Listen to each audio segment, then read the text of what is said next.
उत्तर प्रदेश के हाथरस जिले से इस वक्त की बड़ी खबर सामने आ रही है, जहां सत्संग में उमड़ी हजारों की भीड़ में भगदड़ मच गई, जिसमें अब तक में 100 से अधिक मौतें हो चुकी हैं। वहीं कई दर्जन श्रद्धालुओं का इलाज जारी है। मामला हाथरस जिले के सिकंदरा मऊ स्थित फुलरई गांव का है। लाशों की बड़ी संख्या से पोस्टमार्टम हाउस में जगह भर चुके हैं, जिसके बाद पड़ोसी जिले के पीएम हाउस में पोस्टमार्टम शुरू है। वहीं इस खबर पर अधिक जानकारी के लिए लखनऊ से मंडल ब्यूरो चीफ अनुभव शुक्ला फोन लाइन पर जुड़ चुके हैं। आइए उससे जानते हैं क्या था पूरा मामला। अनुभव जी, हाथरस जनपद से जो सत्संग के दौरान भगदड़ मचने की जो खबर आ रही, क्या है पूरा मामला?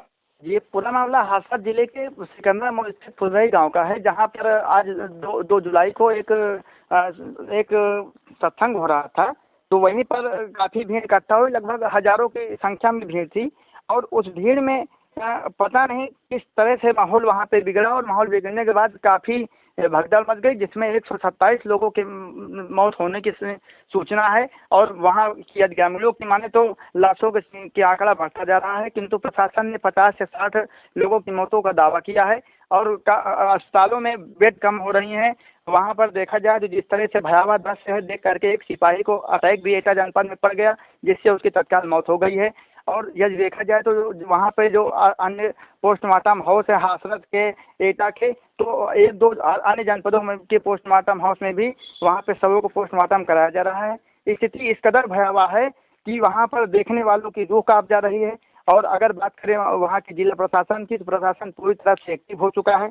और वहाँ के एसपी और डीएम एसपी निपुल अग्रवाल और डीएम आशीष कुमार लगातार मौके पर मौजूद हैं। और देखा जाए तो प्रशासन से लेकर के शासन स्तर के अधिकारी मौके पर आ रहे हैं। डीजीपी आए और जो आयोजक से लेकर जो भी अन्य उसमें संलिप्त रहे उस कार्यक्रम में, उनके ऊपर कार्रवाई का खाका तैयार कर रहे हैं।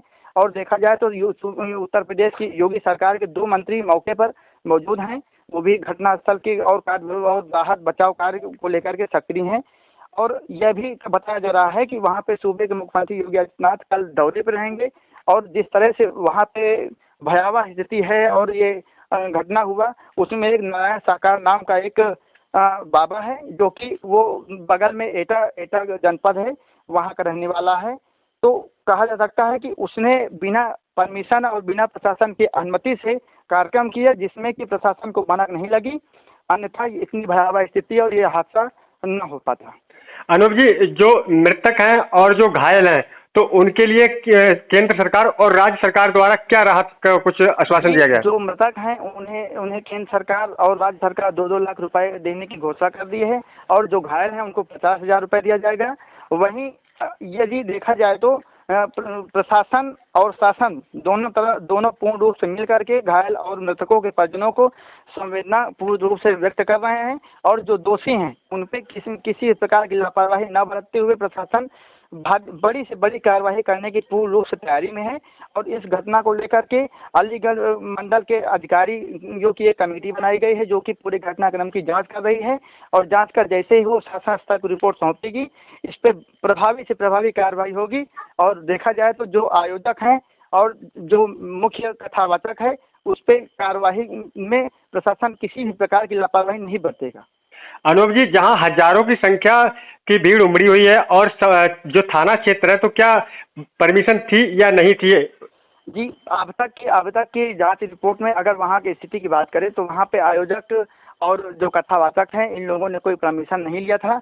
यदि प्रशासन से परमिशन लिया होता तो प्रशासन ने पहली बात ऐसे बड़े आयोजन का परमिशन ही नहीं अलाउ करता। और यदि अगर देखा जाए तो कहीं ना कहीं इतनी तादाद में भीड़ और भीड़ के बाद भगदड़, तो कहीं ना कहीं प्रशासन की लापरवाही भले ही सामने आती है, लेकिन तो ये कहा जा सकता है कि जिस तरह से यहाँ पर भीड़ हुई और एक भीषण हादसा हुआ, उसमें आयोजक कथावाचक के साथ साथ स्थानीय प्रशासन भी दोषी है। जी, जानकारी देने के लिए धन्यवाद। कितना पालन किया गया और क्या व्यवस्थाएं नहीं की गई, इन सभी चीज़ों को एफआईआर के बाद विवेचना के दौरान देखा जाएगा। एफआईआर दर्ज कराया जा रहा है और सभी दोषी व्यक्तियों के विरुद्ध कार्रवाई होगी। और जहां तक प्रशासनिक लैब्स की बात है तो ऑलरेडी एडीजी जोन और यहाँ के मंडलायुक्त महोदया के द्वारा इसकी पूरी जांच की जाएगी और 24 घंटे के अंदर जो रिपोर्ट आएगी उसके आधार पे शासन कार्रवाई करे।